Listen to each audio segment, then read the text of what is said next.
He didn't even know he was already being judged. Ethan Carter stood beside the patrol car under the sharp glare of midday sunlight, his hands resting calmly behind his back as Officer Daniel Hayes circled him like a shadow that refused to leave, the quiet street around them slowly filling with curious eyes and hushed whispers. And yet Ethan's expression didn't waver, didn't crack, because he understood something the officer clearly did not. That being calm in a moment like this wasn't weakness. It was control. Hayes leaned closer, his voice low but sharp, questioning every movement, every breath, expecting resistance that never came. While across the street a woman held her phone just a little too still, recording, waiting, because something about this moment felt different, heavier, like the air itself was holding its breath.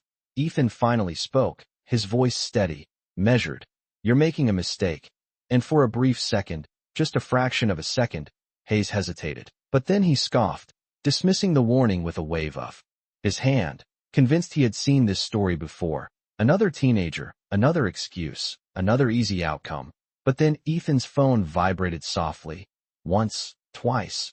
A small sound that didn't belong in the silence. And without even looking at the screen, he already knew, his gaze lifting toward the end of the street, as if he could see something approaching long before it arrived. And when Hayes noticed that shift, that subtle change in posture, he frowned, growing more uneasy, asking who was coming. But Ethan didn't answer. Instead, he simply exhaled, calm as ever, and said, "You should probably stand back." And in the distance, the low rumble of an engine began to rise, slow at first, then steady, unmistakable, drawing closer with every passing second, until finally a black SUV turned onto the street, its tires rolling to a stop with quiet precision. The doors opening in sequence as someone stepped out into the sunlight, and everything stopped, because the officer knew that face, knew exactly what it meant. And for the first time that day, Officer Hayes was no longer in control, because the woman walking toward them wasn't just any arrival. She was the one person who could end everything with a single word. The moment the black SUV came to a complete stop, the entire street seemed to lose its sound, as if the world itself had decided to pause and watch what would happen next. Officer Daniel Hayes stood still, his earlier confidence beginning to fracture as he recognized the woman stepping out, her movements calm, controlled, and deliberate. And though she wore no uniform that demanded attention, there was something about her presence that carried authority far beyond anything visible. Ethan Carter did not turn to look at her, not yet, as if he already knew she would arrive exactly when she needed to. And when she finally closed the distance, her eyes shifted briefly to Ethan, a quiet moment of understanding passing between them, before she turned her full attention toward the officer, her expression steady, unreadable, and yet firm in a way that left no room for argument. Hayes tried to recover, straightening his posture as he spoke, attempting to reassert control, asking who she was and why she was interfering. But the answer came without hesitation, her voice calm but unmistakably firm. "I am Agent Rebecca Carter, Federal Bureau of Investigation." And for a moment, nothing else was said, the words hanging in the air like a weight that no one could ignore. The officer blinked, the shift in his demeanor subtle but clear, because now this was no longer a routine interaction. Now there were consequences. Rebecca took one step closer, her gaze never leaving his. And in that silence, she spoke again, her tone measured, almost quiet, but carrying a force that seemed to fill the entire street. "Tell me exactly why my son is being detained." The word son struck harder than any raised voice could have. And for the first time since this began, Officer Hayes did not have an answer ready. He glanced around, expecting support, expecting backup, but what he saw instead were observers who were no longer certain of the story they thought they understood. The woman across the street lowered her phone slightly, her expression changing as she listened, and even the tension in the air seemed to shift, because suddenly the situation was no longer simple, no longer one-sided. Ethan finally turned his head toward his mother, and there was no fear in his eyes, only quiet confidence, the kind that comes from knowing the truth will speak for itself. Rebecca placed a steady hand on his shoulder, grounding him, before returning her focus to the officer, who now stood frozen, his authority slipping away with every passing second. And though no one spoke for a moment, the message was clear: The balance of power had changed, and the outcome of this encounter was no longer in the hands of the man who had started it. The silence stretched on just long enough to make everyone uncomfortable, as if the entire street was holding its breath and waiting for someone to break. But no one did. Not Ethan, not his mother, and certainly not Officer Daniel Hayes, who now stood rigid, his earlier confidence replaced by a tension he could not hide. Rebecca Carter remained calm, her posture straight, her eyes steady, and yet her presence alone seemed to reshape the atmosphere around them, as if the ground beneath their feet had shifted into something far more serious than anyone expected. A second officer approached from behind Hayes, slower now, more cautious, as if unsure whether to speak or not. And that hesitation said more than words ever could. Rebecca finally broke the silence, her voice still controlled, but carrying an unmistakable weight, asking once again why her son had been detained. And this time, the question felt heavier, more precise. Leaving no room for vague answers or excuses, Hayes swallowed, his gaze flickering between Ethan and Rebecca, trying to regain control of a situation that had clearly moved beyond his reach. He attempted to justify his actions, speaking about suspicion and procedure, but his voice lacked the certainty it had before, as if even he no longer fully believed in what he was saying. Rebecca listened without interrupting, her expression unchanged, and when he finished, she took a quiet step forward, closing the distance just enough to make it clear that she was no longer simply observing. She was now involved, deeply and directly. She spoke his name calmly, almost softly, and asked if he understood the situation he had created, not with anger, but with clarity that made it even more powerful, because now this was not about a misunderstanding, it was about accountability. Ethan stood beside her, still silent, but there was a quiet shift in him, a subtle confidence that came from knowing he was no longer alone. The people around them continued to watch, some lowering their voices, others stepping slightly closer, realizing that what they were witnessing was no ordinary encounter. Rebecca glanced briefly at the small group forming nearby, her awareness extending beyond just the man in front of her. She understood the impact of moments like this, how quickly perception could spread and shape a story before the truth even had a chance to speak.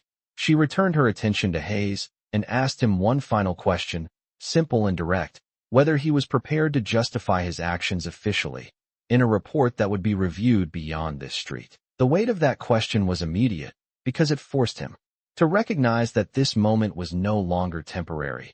It had become something that would follow him, document him, define him, and in that realization, something in his expression shifted, not dramatically, but enough for Rebecca to notice, enough for Ethan to notice, and enough for the world around them to sense that control had truly changed hands. The situation was no longer about assumptions or appearances. It was about what would be recorded, what would be remembered, and what would ultimately be decided when the truth was fully seen. The weight of the moment lingered in the air, thick and unbroken, as if time itself had slowed to observe what would happen next. And in that stillness, the smallest movements became the most important. Ethan Carter shifted his stance slightly, not out of fear, but out of awareness, while Rebecca Carter remained perfectly still, her presence steady like a fixed point in a shifting world. Officer Daniel Hayes, however, could no longer hide the tension in his body, his earlier posture of control, now replaced with subtle uncertainty, as if every word he had spoken before had begun to echo back at him. Around them, the small gathering of bystanders had grown, some stepping closer, others watching from a distance, their attention now fully captured, no longer passive, but engaged, because something about this moment felt different, something irreversible. Rebecca finally spoke again, her voice calm but direct, reminding him that situations like this were never judged only in the moment, but in what followed after, in reports, in documentation, in accountability. And as she spoke, Hayes instinctively reached toward his radio, hesitating for just a second before pressing it, requesting guidance, his voice no longer confident but measured, controlled in a way that suggested he understood the seriousness of what he was dealing with. The response came back almost immediately, and though it was quiet, the effect was immediate. Hayes straightened slightly, listening carefully, his expression shifting as he processed what he was being told. Rebecca observed this without interruption, Her gaze steady, never needing to raise her voice to command the room. Ethan stood beside her, watching everything unfold with quiet patience, as if he had already anticipated this exact moment. The moment when control would shift from assumption to awareness, and while the world around them began to adjust, Rebecca turned her attention briefly toward Ethan, placing a reassuring hand on his shoulder, a simple gesture, but one that spoke volumes about trust, about understanding, and about the kind of strength that does not need to announce itself. When she turned back to Hayes, her tone remained unchanged, but her words carried a deeper weight, asking him if he understood now that this situation had extended far beyond the street they were standing on, that every action taken here would be evaluated, and that what mattered most was not authority, but responsibility. Hayes nodded slowly, the first clear acknowledgement that the balance had shifted, and though the street remained the same, the people, the air, and the unspoken understanding between them had changed completely, because what had begun as a moment of control had now transformed into a moment of consequence. And in that quiet realization, the truth was beginning to take its place. The quiet tension that had settled over the street did not fade. Instead, it deepened, as if every second that passed added another layer of pressure that no one could ignore. And in the center of it all, Ethan Carter stood still, watching, listening, waiting, while his mother, Agent Rebecca Carter, maintained her calm and steady presence, her eyes never leaving Officer Daniel Hayes as he stood there, now fully aware that the situation had moved beyond anything he could control alone. The radio on his shoulder crackled again, a brief exchange of voices confirming that someone higher up was now aware, and with that confirmation came a noticeable shift in his posture, not a return to authority, but a recognition of limitation. Rebecca noticed it immediately, the subtle change in how he held himself, how he responded, how he now measured every word before speaking. She allowed a brief pause to pass, not to pressure him, but to give him the space to acknowledge what had already become clear. Then she spoke again, her voice calm, asking him to explain the basis for the stop, not as a challenge, but as a formal request that demanded an answer rooted in fact rather than assumption. Hayes hesitated, and for the first time, he did not respond with confidence. Instead, he spoke more carefully, referencing observations, mentioning suspicion, but even as he spoke, it became clear that his reasoning lacked substance, and that realization did not need to be stated aloud, because it was already visible in the way his words slowed and softened. Ethan remained silent beside his mother, but his presence was no longer that of someone being questioned. It was the presence of someone whose situation was being reevaluated in real time, a quiet shift that others around them began to notice. One by one, the bystanders adjusted their focus, no longer viewing the encounter as a simple interaction, but as something more significant, something that carried consequences. Beyond the moment, Rebecca took a small step forward, closing the distance just enough to make her point clear without raising her voice. And when she spoke again, her words were precise, reminding Hayes that every action taken must align with procedure, and that every claim must be supported by evidence that could stand beyond the moment. The weight of her words settled over the scene like a quiet certainty, leaving little room for dispute. Hayes listened, and though he tried to maintain composure, it was evident that the situation had moved beyond his original expectations, and in that space of realization, the difference between authority and accountability became unmistakable, because authority can control a moment, but accountability defines what remains after the moment has passed. And as the street grew quieter, the truth began to take its place, not with force, but with clarity. And that clarity was something no one there could ignore. The stillness on the street was no longer empty. It was filled with anticipation, the kind that builds quietly and settles into every breath, every glance, every unspoken thought. And in the center of it, Ethan Carter remained calm, his posture unchanged, while Agent Rebecca Carter stood beside him, her presence steady and unshaken. And Officer Daniel Hayes, though still standing, no longer carried the same sense of control he had at the beginning of this encounter, because something fundamental had shifted. Not through force, but through understanding. Rebecca continued to hold her ground, her eyes steady as she listened to the latest response coming through the officer's radio, the voice on the other end no longer distant, but engaged. And as the conversation continued, Hayes received instructions that made his next steps far more deliberate. His earlier assumptions now replaced with caution, and that shift was visible to everyone watching, not through dramatic movement, but through subtle changes in behavior. Rebecca did not rush him. She did not interrupt. Instead, she allowed the process to unfold, knowing that truth, when given space, reveals itself in ways that cannot be rushed. Ethan finally spoke again, his voice calm, not defensive, but clear, and he repeated what he had said earlier, that this situation was a mistake, a statement that now carried more weight than before, because the environment around them had changed, and with it, the way that statement was perceived. Hayes listened, his expression now more measured, and as he considered the words being spoken, he began to realize that the situation he had entered was not as simple as he initially believed, and that realization came with a quiet sense of responsibility. Rebecca stepped slightly forward once more, not to pressure, but to emphasize the importance of what came next. Her voice remained steady as she asked for documentation, for clarity, for the specific reason that led to this encounter, and in that moment, the focus shifted entirely from suspicion to accountability, because every action taken had to be supported by something tangible, something that could stand under review. And as the question hung in the air, Hayes hesitated, not out of defiance, but out of awareness, because he understood that the answer he gave now would matter far beyond this moment. The bystanders around them grew quieter, sensing that something significant was unfolding, something that would define how this situation would be understood later. Rebecca maintained her composure, her presence reinforcing the importance of transparency, while Ethan stood beside her, no longer just a subject of scrutiny, but someone whose voice was part of the unfolding truth. And in that shared silence, the street itself seemed to acknowledge the shift, because what had once been about control was now about clarity, and what had once been about assumption was now about evidence. And in that transformation, the path forward became clear, not through force, but through truth, and truth, once established, carries a weight that cannot be ignored.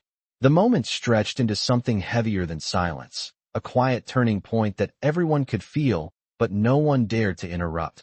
As if the air itself understood that what was about to happen would decide the outcome of everything that came before it. Ethan Carter stood beside his mother, his expression calm, his breathing steady, while Agent Rebecca Carter remained focused, her presence unchanged, her attention fixed on Officer Daniel Hayes as he stood there, now visibly aware that this situation was no longer in his control. The earlier confidence he had carried was gone, replaced by a careful awareness of every word he spoke and every action he took, because now every detail mattered, not just in the moment, but in what would follow after. Hayes finally responded to the request for clarification, his voice measured, explaining the reasoning behind his actions. But even as he spoke, it became clear that his explanation was not built on certainty, but on interpretation, and that distinction was critical. Rebecca listened without interruption, her expression steady, absorbing every word, every hesitation, every inconsistency, and when he finished speaking, she paused for a brief moment, allowing the weight of his explanation to settle before she responded, her voice calm but firm as she pointed out that interpretation alone was not sufficient, that actions taken under authority required a clear and justified basis that could withstand review. And as she spoke, the distinction between assumption and evidence became unmistakable. Hayes shifted slightly, acknowledging the point, his posture now reflecting a level of caution that had not been present earlier, because he understood that this was no longer about defending his actions in the moment, but about how those actions would be evaluated beyond it. Ethan remained composed, his gaze steady, no longer just observing but fully present in the situation, aware that the truth of what had occurred was now being examined with care. And around them, the small group of observers continued to watch in silence, their attention fixed on the exchange, recognizing that what they were witnessing was not a confrontation, but a process of accountability unfolding in real time. Rebecca took a slow breath, her voice lowering slightly as she emphasized the importance of following proper procedure, reminding him that every step taken must align with established standards, and that clarity was essential not only for this moment, but for every moment that followed. And in that measured exchange, something important became clear, That control was no longer defined by authority alone, but by the ability to justify actions with truth. And as that realization settled into the space between them, the situation began to shift once more, not through pressure, but through understanding, because once clarity enters a moment, everything that follows must align with it. The quiet that followed was no longer empty.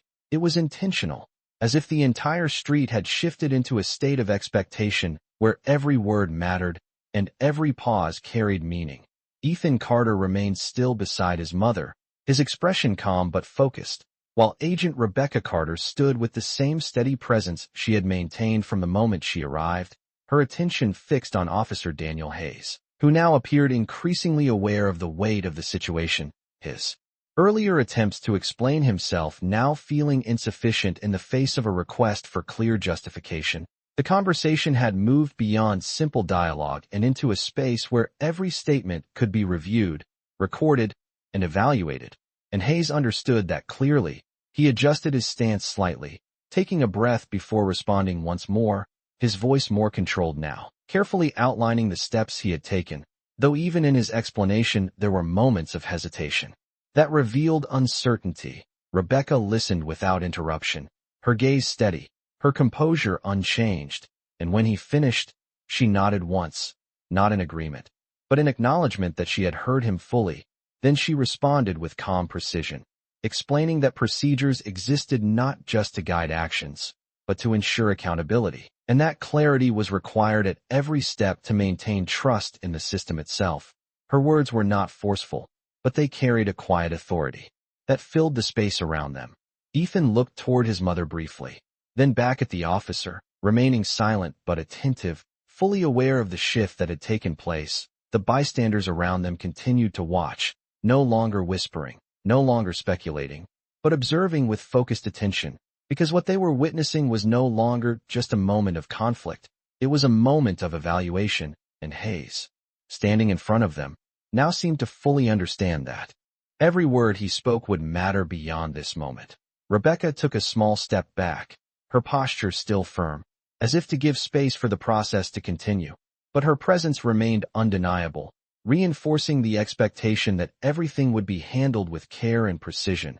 Hayes finally acknowledged the need for further review, his tone more measured, indicating that he was willing to proceed according to proper protocol. And that acknowledgement marked a turning point, because it signaled a shift from resistance to responsibility. Ethan remained composed, his stance unchanged, while his mother stood beside him. The two of them aligned not just in presence, but in understanding, and in that alignment, the situation reached a new level of clarity, where the focus was no longer on who held authority, but on how that authority would be exercised and justified.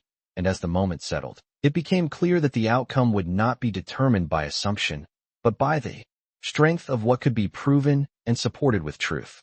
The air felt different now, not because the situation had ended, but because it had reached a point where nothing would ever be the same again.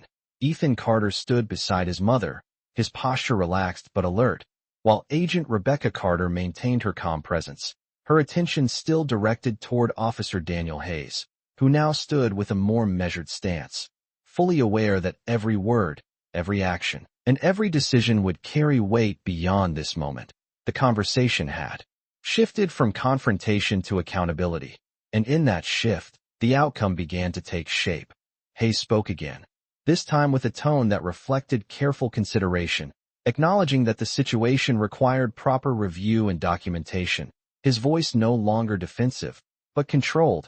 As he recognized the necessity of following procedure, Rebecca listened without interruption, her expression steady. And when she responded, her words were clear and precise, emphasizing that accountability was not optional, but essential, especially in situations where authority was involved. She reminded him that every action must be supported by evidence, and that every decision must be defensible under scrutiny. And as she spoke, the importance of transparency became unmistakable. Ethan remained silent, but his presence carried a quiet confidence, as if he understood that the moment they had reached was not just about resolving an incident, but about reinforcing a principle. The small group of bystanders continued to observe, their attention unwavering, because what they were witnessing was no longer just an interaction between individuals, but a moment that reflected a larger truth about responsibility and fairness.